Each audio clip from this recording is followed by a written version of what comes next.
এসে গেছে তোমার করণ।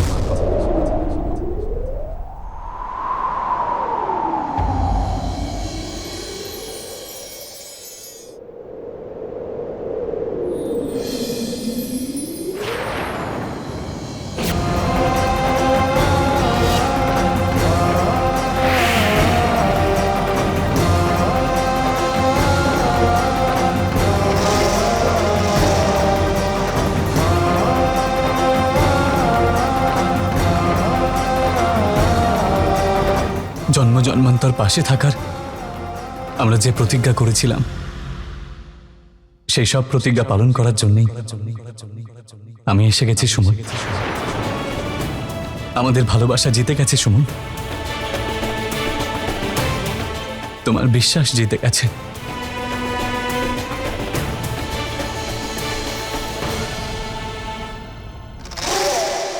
আমাদের ভালোবাসার কাছে মৃত্যুও হেরে গেছে সুমন, মৃত্যুও হেরে গেছে।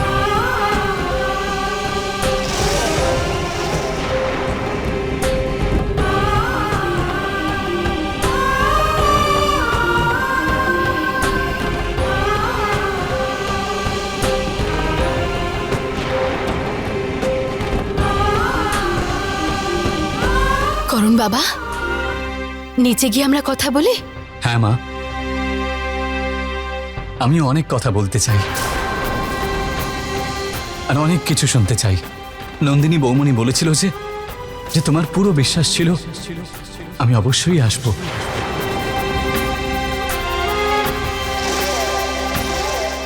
আর সেই জন্যই তো তোমার সিঁথি আজও আমার নামে সিঁদুরে ভরে রয়েছে।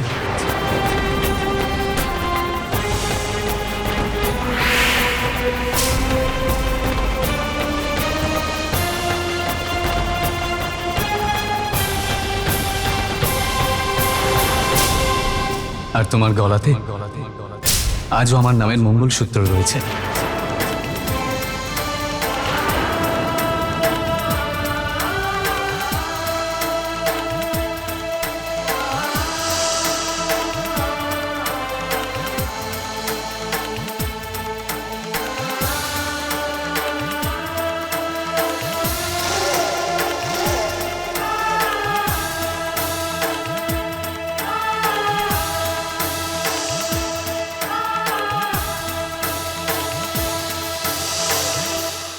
এই মঙ্গলসূত্রের প্রত্যেকটা মতিতে আমার ভালোবাসা লুকিয়ে রয়েছে, তোমার বিশ্বাস লুকিয়ে রয়েছে।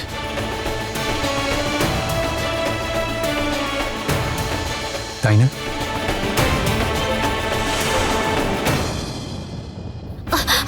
দাদা, মনে হয় আমাকে তো ভুলেই গেছো। হ্যাঁ কাঞ্চন, আমারও কিন্তু এরকমই মনে হচ্ছে।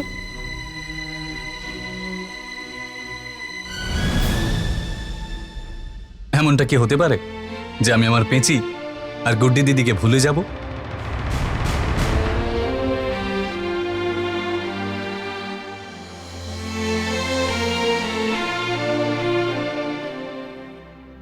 ভাই কি কখনো দিদি আর বোনকে ভুলে যেতে পারে? দিদি বোনের আশীর্বাদই তো ভাইয়ের কাজে আসে।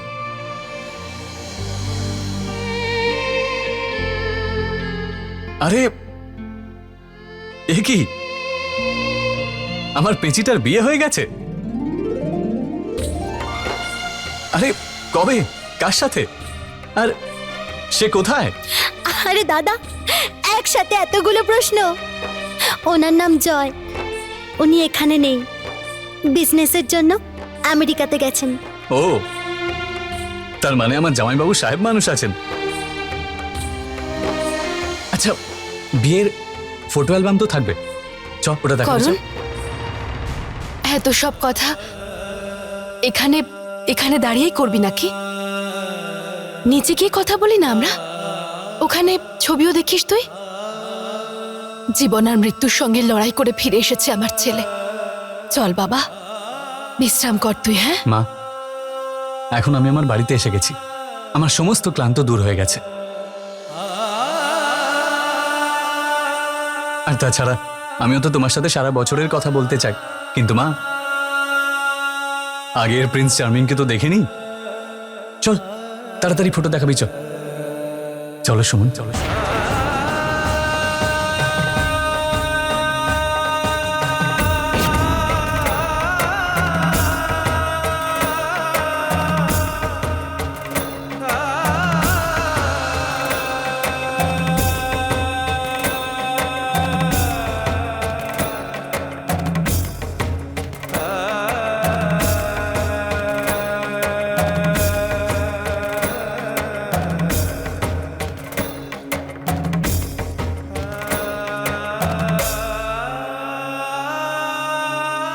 চলো বাবা।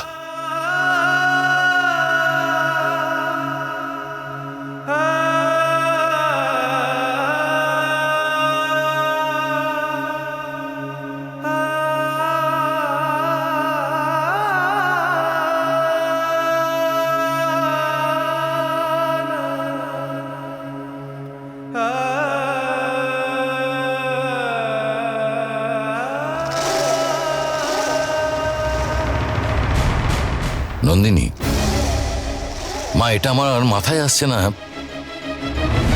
যে যখন তুমি করণের দেখা পেলে তখন তুমি আমাদের খবরটা দিলে না কেন, আর তারপরে তুমি হঠাৎ করে এভাবে এইখানে বধূর বেশে। আমার মাথায় কিছু আসছে না। ঠাকুরদা, সেটাই তো আমি আপনাকে বলতে চাইছি। আমার বন্ধু মানালিতে থাকে, ও অসুস্থ ছিল। আমি ওর সঙ্গে দেখা করতে সেখানে গেছিলাম। ওকে দেখতে যখন হসপিটালে গেলাম তখন ওখানে আমি করণকে দেখতে পাই। ডক্টর আমায় বলেছিলেন যে ও কোমায় আছে। আমি তো বিশ্বাসই করতে পারছিলাম না যে আমি করণকে দেখছি আর করণ বেঁচে আছে। কিন্তু যখন তুমি করণকে দেখতে পেলে, তাহলে এত বড় একটা কথা বলতে তুমি এতটা সময় কেন লাগালে? কার্তিক, আমার অসুবিধাটা তুমি বোঝার চেষ্টা করো। আমি মানালি থেকে তোমাদের ফোন করার অনেক চেষ্টা করেছিলাম, কিন্তু ওয়েদার খারাপ হওয়ার জন্য সেখানে নেটওয়ার্ক ছিল না। আর আমি করণকে এখানে নিয়ে এসেই সোজা এই বাড়িতে চলে এলাম আপনাদের সবাইকে এই সুখবরটা দেওয়ার জন্য যে করণ বেঁচে আছে। আর আমি চাইছিলাম যে আমি তোমাকে আমার সঙ্গে বাড়িতে নিয়ে যাই, যাতে তুমি নিজে গিয়ে করণকে এখানে নিয়ে আসতে পারো। করণের কালকেই জ্ঞান ফিরেছে, আর ডক্টরও আমায় বলেছিলেন যে করণের সামনে হঠাৎ করে এমন কোনো ঘটনা না ঘটাতে যাতে ও কষ্ট পেতে পারে। ওকে আমাদের সমস্ত কষ্ট থেকে দূরে রাখতে হবে। আর তারপর মানালি থেকে এখানে আসার সময় করণ খুব ক্লান্ত হয়ে গেছিল, আর আমি চাইছিলাম না যে ও আরো বেশি কষ্ট পাক। কিন্তু যতক্ষণ আমি এখানে আসি আমি দেখলাম যে তোমার আর সুমনের বিয়ে হয়ে গেছে। তখন আমি কেন? স্বয়ং ঈশ্বরও এই বিয়েটাকে আটকাতে পারতেন না।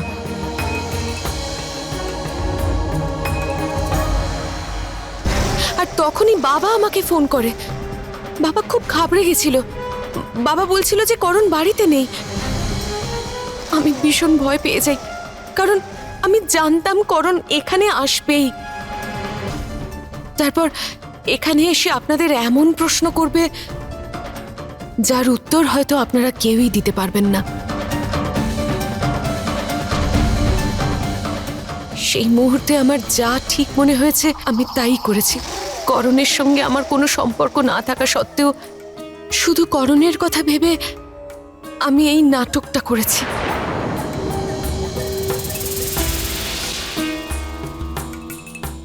নন্দিনী, করণের কোনো খোঁজ পেয়েছো? আমি তো তোমাকে। বাবা, তুমি একদম চিন্তা করো না, করণ এখানে আছে, নিজের বাড়িতে।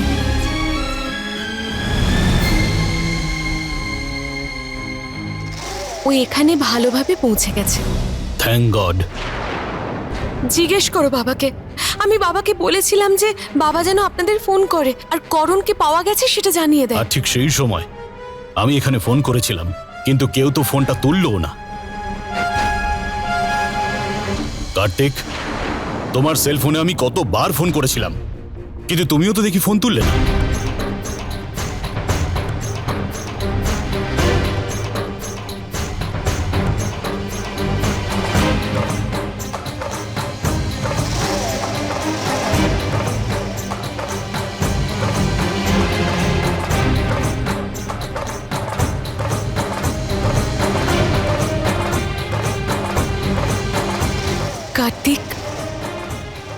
জানতাম না যে আজ তোমার আর সুমনের বিয়ে। আমি যখন এখানে পৌঁছলাম আমি তখন জানলাম যে আজ তোমার জীবনের বিশেষ দিন।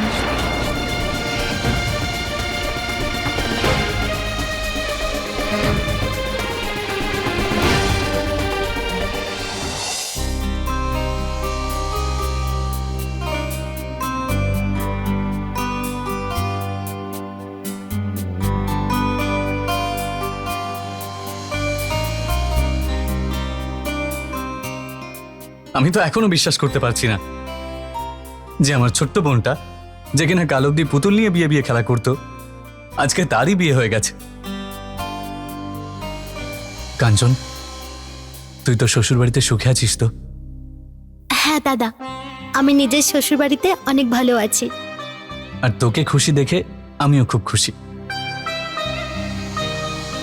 দেখোই না সুমন, এই কাঞ্চনের বিয়েটা নিয়ে আমার মনে কত স্বপ্ন ছিল, কিন্তু যখন খুশির দিনটা এলো তখন আমিই থাকলাম না। আমার জীবনের একটা বছর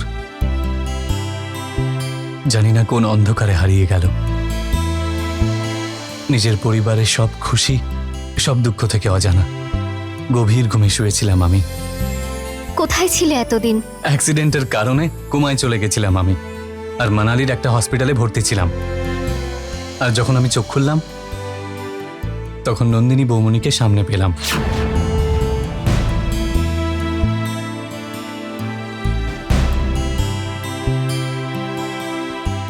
আমি যদি এই খুশির দিনগুলোতে তোমাদের সাথে থাকতাম তাহলে খুব ভালো হতো,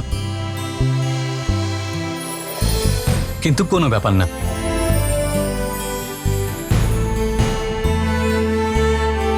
তুমি তো এখানে ছিলে, এই একটা বছরে যা যা হয়েছে সব তোমাকে বলতে হবে। আর তোমাদেরকে এটাও বলতে হবে যে আমার অনুপস্থিতিতে এখানে কি কি হয়েছে, আর এখানকার লোকেদের সাথে কি কি হয়েছে।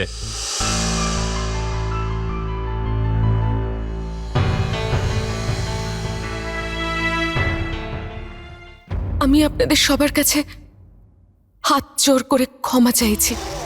প্লিজ আমাকে ক্ষমা করে দিন। আমি খুব তাড়াতাড়ি পৌঁছানোর চেষ্টা করেছিলাম, কিন্তু আমি এই সম্পর্কটাকে বাঁচাতে পারলাম না। আরে না না নন্দিনী, কি বলছো তুমি?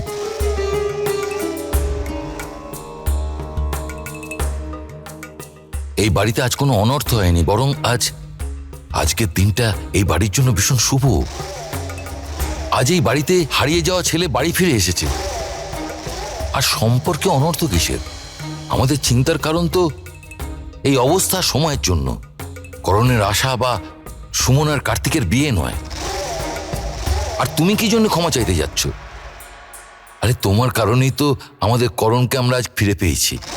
আমি তো শুধু সেটাই করেছি যেটা আমার সময়ের সঙ্গে উপযুক্ত মনে হয়েছে। আমি শুধু আমার কর্তব্য পালন করেছি। আচ্ছা, আপনারা সবাই আমায় অনুমতি দিন।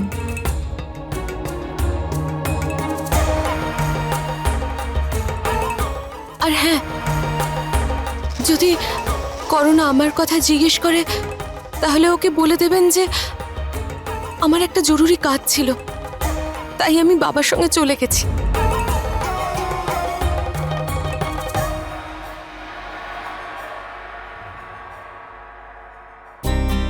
শোনো মা, তুমি তো কাঞ্চনের জন্য বেশ হ্যান্ডসাম বর খুঁজে এনেছো। আজকে আমি এতটাই খুশি যে বলে বোঝাতে পারছি না। আর আমার এই খুশির কারণ হলো একমাত্র নন্দিনী বৌমনি।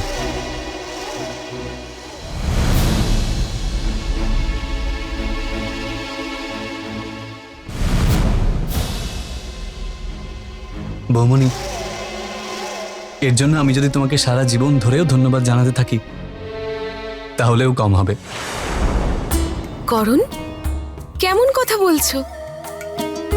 আমাকে বৌদিও বলো, আবার তুমি আমাকে ধন্যবাদও জানাচ্ছ। তোমার বৌদি আর এই বাড়ির বৌমা হওয়ার দরুন আমার কর্তব্য ছিল। আমি যা করেছি তার জন্য ধন্যবাদ দিও না করুন।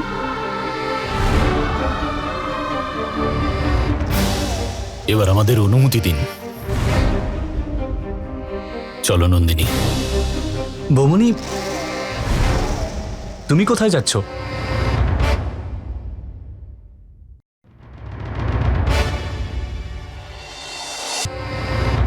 করুন, আসলে আমার একটা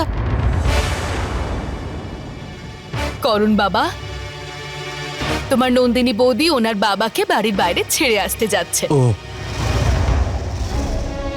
নন্দিনী, মা তোমার বাবাকে বাইরে অবধি ছেড়ে দিয়ে তাড়াতাড়ি ফিরে এসো।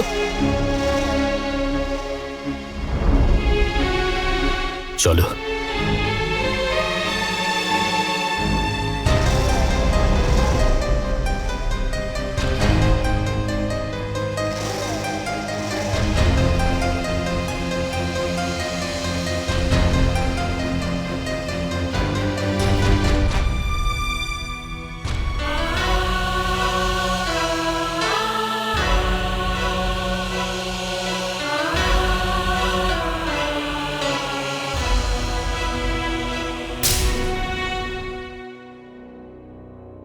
মা, তুমি আমায় বলেছিলে যে বাবা, তুমি তোমার মেয়েকে বিশ্বাস করতে পারো, আর শুধু আমার সঙ্গে থেকো। আর আমি কোনো প্রশ্ন করা ছাড়াই সেটাই করেছিলাম। এবার আমি তোমাকে একটা প্রশ্ন করতে চাই, যে তুমি করণকে ওখানে কার্তিক আর সুমনের বিয়ে হওয়ার আগে কেন নিয়ে আসোনি? যদি তুমি সেটা করতে, তাহলে অন্তত ওই লোকেরা আনন্দের মুহূর্তটাই পেত না। কার্তিক আর সুমনের বিয়ে হতে দিয়ে আমি কোনো ভুল করিনি। হ্যাঁ বাবা, আমার সাথে কার্তিক আর ওর পরিবার যা করেছে তার প্রতিশোধ নিলাম। ওদের দুজন ভাইয়ের জীবনকে আমি এমন জটিল করে দিলাম যে ওরা যতই চাক এই সম্পর্কের চক্রব্যূহ থেকে বেরোতে পারবে না। এটা দুটো পথ নয় বাবা, এটা একটা ত্রিকোণ। কার্তিক, সুমন আর করণ। কে কার সাথে কি সম্পর্ক পালন করবে এটা ভেবেই সবাই এত দিশেহারা হয়ে যাবে যে কেউ বুঝতে পারবে না যে আমার পরবর্তী খেলার দ্বিতীয় ঘুঁটিটা কে। হ্যাঁ বাবা, আমার প্রত্যেকটা চাল ওদের তিনজনকে ওদের সর্বনাশের আরো কাছাকাছি নিয়ে যাবে। আর দেখো না বাবা, ওদের পরিবারের সবাই এটাই ভাবছে যে আমি ওদের অনেক বড় উপকার করেছি। তুমি তো শুনেছিলে যে ঠাকুমার মুখ থেকে আমার জন্য কি মধু ঝরে ঝরে পড়ছিল। কত ভালোবেসে কথা বলছিল আমার সাথে যে মা নন্দিনী, যেও না, থেকে যাও। আর বাবা, মাত্র কয়েকদিন আগে পর্যন্ত এ পরিবারের সবাই আমাকে দোষ দিয়েছে, কিন্তু এখন পরিস্থিতি আর সময় আমার হাতের মুঠোয়। তুমি দেখে নিও বাবা, এখানকার প্রত্যেকে আমার কাছে দয়া ভিক্ষে করবে, আর আমি তার পরিবর্তে ওদের সর্বনাশ ডেকে আনব। ঠাকুর বংশের এত বড় বাড়ি ওদেরই চোখের জলে ডুবে যাবে।